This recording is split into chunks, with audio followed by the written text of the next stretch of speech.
भारत माता की, भारत माता की, छत्रपती शिवाजी महाराज की, धर्मवीर छत्रपती संभाजी महाराज की, जय भवानी, जय भवानी। हिंदवी स्वराज्याचे सरसंस्थापक छत्रपती शिवरायांना मानाचा मुजरा करतो। भारतीय राज्यघटनेचे शिल्पकार भारतरत्न डॉक्टर बाबासाहेब आंबेडकर यांना मानवंदना अर्पित करतो।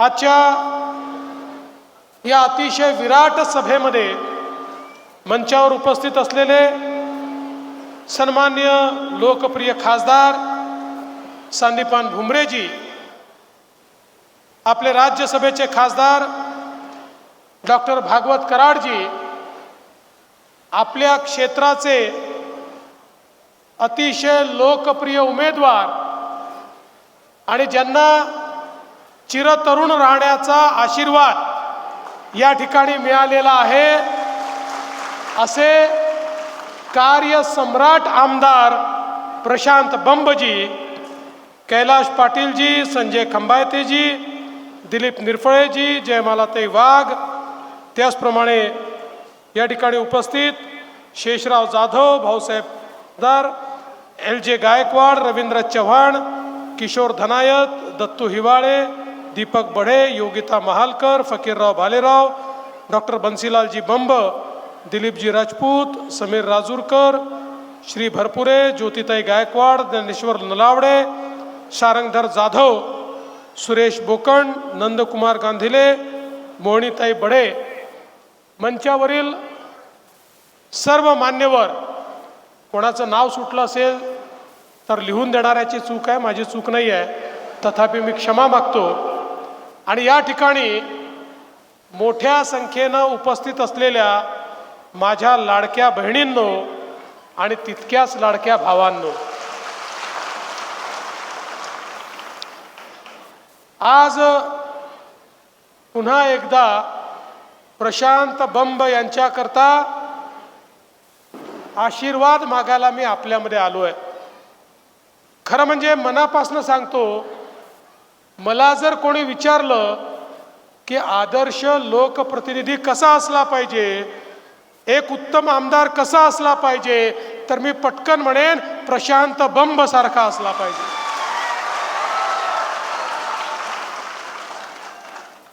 साहेब, या माणसानी जी कामं करून दाखवली ना, भल्या भल्यांना जमत नाही अशा प्रकारची कामं त्यांनी केली आहेत। आणि नुसती कामं केली नाही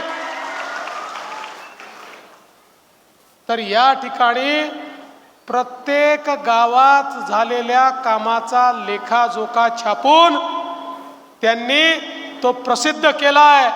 अरे, माझं तर समोरच्या उमेदवारांना थेट आव्हान आहे, तुम्हीही इतके वर्ष आमदार आहात, एका टेबलवर या, इकडे आमचा प्रशांत, इकडे तुम्ही, आणि दाखवून द्या कोणी काय केलेलं आहे। मी तर इथे जेव्हा येत होतो तर मला गाणं ऐकायला मिळालं, तुम तो ठहरे परदेसी, साथ क्या निभाओगे। अरे, धाराशिवहून येऊ द्या, संभाजीनगरहून येऊ द्या, का जपानवरनं येऊ द्या, जीतेगा तो प्रशांत ही। खरं म्हणजे या मतदारसंघामध्ये प्रशांतनी केलेली कामं जर आपण बघितली, गंगापूर उपसा सिंचन योजना, ही योजना म्हणजे एक प्रकारे शेतकऱ्यांचं जीवन परिवर्तन करणारी योजना आहे। आज 40 गावातील 30,000 एकराला अगदी शेतकऱ्याच्या बांधापर्यंत सिंचन देणारी 693 कोटीची योजना केवळ आणि केवळ प्रशांत बंबमुळे झाली। आणि आज प्रशांतजी, तुम्ही जी अपेक्षा केली आहे, पुन्हा आपलं सरकार आलं, 30,000 एकर नाही, उरलेल्या 80,000 एकराला देखील त्या ठिकाणी पाणी देण्याचं काम होणार आहे। कारण मी सिंचन मंत्री आहे. तुमची दुसरी योजना माझ्या टेबलवर आली आहे. आचारसंहिता थोडी उशिरा लागली असती तर त्याच्या मंजुरीचा कागदच घेऊन आलो असतो. पण काळजी करू नका, आचारसंहिता संपली की त्यालाही मान्यता आपण देणार आहोत. दुसरं महत्वाचं काम, गंगापूर वैजापूर ग्रीड पाणी पुरवठा, ज्याचं भूमिपूजन करण्याकरता मी आलो होतो. 1075 कोटी रुपये आपण त्यांना दिले. 373 गावांना त्या ठिकाणी पाणी पुरवठा होणार आहे. एक प्रकारे हा संपूर्ण मतदारसंघ पाणीदार करण्याचं काम हे प्रशांत बंब यांनी केलेलं आहे. 4000 किलोवॅटचा सौर प्रकल्प आहे आणि या 373 गावांना पाणी पुरवठा करण्याकरता 1540 किलोमीटरची पाईपलाईन टाकली जाते आहे. म्हणजे किती मोठी पाईपलाईन, मुंबई पासून त्रिवेंद्रम पर्यंत एवढं अंतर, एवढी पाईपलाईन या मतदारसंघामध्ये गावोगाव टाकण्याचं काम हे खऱ्या अर्थानं प्रशांत बंब यांच्या माध्यमातून चाललेलं आहे. आज तुम्ही दुसरी मागणी केली. प्रशांत बंबच्या डोक्यात अभिनव कल्पनाच असतात. त्यांनी सांगितलं महिलांकरता MIDC करा. मी आता तुम्हाला सांगतो, सरकार येऊ द्या, महाराष्ट्रातला पहिला प्रयोग महिलांकरता केवळ MIDCचा याच मतदारसंघामध्ये आम्ही करू आणि त्याची सुरुवात इथनच आपण करू. कारण आता जमाना लाडक्या बहिणींचा आहे. आपल्या देशाचे प्रधानमंत्री माननीय मोदीजींनी आम्हाला सांगितलं, भारताला विकसित भारतामध्ये परिवर्तित करायचं असेल तर आपल्या लोकसंख्येच्या 50% हिस्सा असलेल्या आमच्या ज्या माता भगिनी आहेत, महिला आहेत, यांना सामाजिक आर्थिक परिवर्तनाचा केंद्रबिंदू करावं लागेल. मोदीजींनी बेटी बचाओ बेटी पढाओ इथपासनं तर लखपती दीदीपर्यंतचे कार्यक्रम हातामध्ये घेतले.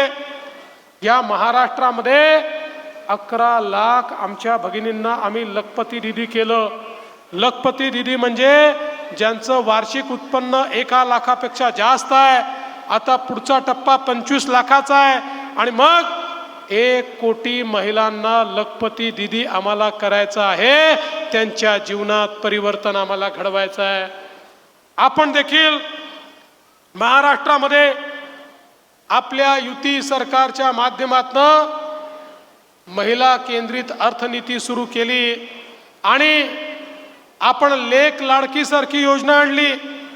या योजनेच्या अंतर्गत घरामध्ये मुलगी जन्माला आली तर मुलीच्या जन्माचं स्वागत झालं पाहिजे. मुलगी जन्माला आली की 5000 रुपये, पहिल्या वर्गात गेली की 5000 रुपये, चौथ्या वर्गात गेली की 7000 रुपये, 7व्या वर्गात गेली की 7000 रुपये, 11व्या वर्गात गेली की 8000 रुपये आणि 18 वर्षाची झाली की 75,000 रुपये. 1 लाख रुपये त्या घराला आपल्या सरकारच्या माध्यमातून आपण देतो. मुलीच्या जन्माचं स्वागत झालं पाहिजे. एवढंच नाही, आमच्या मुलींना उच्च शिक्षण मिळालं पाहिजे. खरं म्हणजे अवस्था काय आहे, आज अनेक शिक्षण सम्राट या ठिकाणी आहेत. त्या शिक्षण सम्राटांना विचारा त्यांच्याकडे फी किती आहे. 2 लाख 4 लाख एवढी फी आहे. त्यामुळे आमच्या मुलींच्या शिक्षणाचा प्रश्न निर्माण होतो. घरामध्ये एक मुलगा असेल, एक मुलगी असेल, आई वडील मुलीला म्हणतात, बाई आम्ही एकाला शिकवू शकतो, तुझ्या भावाला आम्ही शिकवतो, तू घरी बस, तुझं तर लग्नच करून द्यायचं आहे. अतिशय हुशार असलेली आमची ही कन्या त्या ठिकाणी पैशाअभावी शिकू शकत नाही. आम्ही निर्णय केला, आई बाप जर या मुलीला शिकवू शकत नसतील तर आम्ही सांगितलं काळजी करू नका, मुलीचे मामा मंत्रालयामध्ये बसले आहेत, ते मुलीच्या शिक्षणाचा खर्च करतील. डॉक्टर असो, इंजिनियर असो, BBA असो, MBA असो, कितीही फी असली तरी मुलींच्या शिक्षणाचा सगळा खर्च आपलं राज्यातलं सरकार आता करतं आहे आणि मुलींना शिकवण्याचं काम आपण करतोय. आपण योजना आणली महिलांना एसटी मध्ये 50% तिकिटात प्रवासाची योजना। जेव्हा योजना आणली ना त्यावेळी एसटीचे लोक आले, म्हणाले साहेब योजना आणू नका। म्हटलं का आणू नको? म्हणाले ही योजना आली ना आमची एसटी आधीच तोट्यात आहे, आमची एसटी डबघाईला येईल, तुम्ही योजना आणू नका। आम्ही सांगितलं काळजी करू नका, तुम्हाला आम्ही मदत करू, पण योजना चालवा। 1 महिन्यापूर्वी ते लोक पुन्हा आले, आम्हाला म्हणाले साहेब काही झालं तरी ही योजना बंद करू नका। अरे म्हटलं अजब काम आहे, आधी आले योजना सुरू करू नका, आता म्हणतात बंद करू नका। म्हटलं काय नेमकं कारण आहे? म्हणाले जेव्हापासनं महिलांना एसटी मध्ये 50% कन्सेशन मिळालं, इतक्या महिला प्रवास करायला लागल्या की तोट्यात असलेली आमची एसटी फायद्यामध्ये आली, त्यामुळे आता ही योजना तुम्ही बंद करू नका। मग मी जरा थोडी माहिती घ्यायचा प्रयत्न केला, माझ्या लक्षात आलं आता आमच्या लाडक्या बहिणी आमच्या भाऊजींना सांगतात तुम्ही घरी बसा, तालुक्याला जिल्ह्याला मीच जाते, तुम्ही गेले की दुप्पट खर्च येतो, तिथे गेल्यानंतर पान तंबाखू खर्रा मावा काय काय खाता आणि पैसा बर्बाद करता, मी गेली तर अर्ध्याच पैशात जाते आणि पैसा वाचवून आणते। म्हणून आमच्या लाडक्या बहिणीच प्रवास करायला लागलेल्या आहेत आणि सरकारचे आभार मानायला लागलेले आहेत। आज आपण महिलांकरता योजना आणली, ज्या योजनेच्या अंतर्गत लाडकी बहीण योजना, मुख्यमंत्री माझी लाडकी बहीण योजना, या योजनेच्या अंतर्गत 1500 रुपये महिना आमच्या बहिणींच्या खात्यामध्ये आपण जमा करतो। योजना आणली, आमचे विरोधक काँग्रेसचे असतील, शरद पवार गटाचे असतील, शिवसेना उबाठा गटाचे असतील, आम्हाला म्हणत होते योजना फसवी आहे, होणार नाही, मिळणार नाही, जाणार नाही। पण आम्ही ती योजना यशस्वी केली आणि 2.5 कोटी बहिणींच्या खात्यामध्ये नोव्हेंबर पर्यंतचे पैसे जमा करून टाकले। यांची थोबाड एवढी एवढी झाली। मग बहिणींनो लक्षात घ्या, आम्ही जसे तुमचे सख्खे भाऊ आहोत, तुमचे काही सावत्र भाऊ देखील फिरतायत। हे सावत्र भाऊ काँग्रेसचे, शरद पवार गटाचे, उबाठा गटाचे कोर्टामध्ये गेले, हायकोर्टात। नाना पटोलेचा निवडणूक प्रमुख अनिल वडपल्लीवार हायकोर्टामध्ये गेले, हायकोर्टाला सांगितलं लाडकी बहीण योजना म्हणजे पैशाचा चुराडा आहे, ही योजना बंद करा। आम्ही त्या ठिकाणी लढलो आणि हायकोर्टाने सांगितलं बंद करण्याचं कारण नाही, ही योजना सुरूच राहील। त्यांच्या थोबाडीत एक चपराक देण्याचं काम हायकोर्टाने केलं।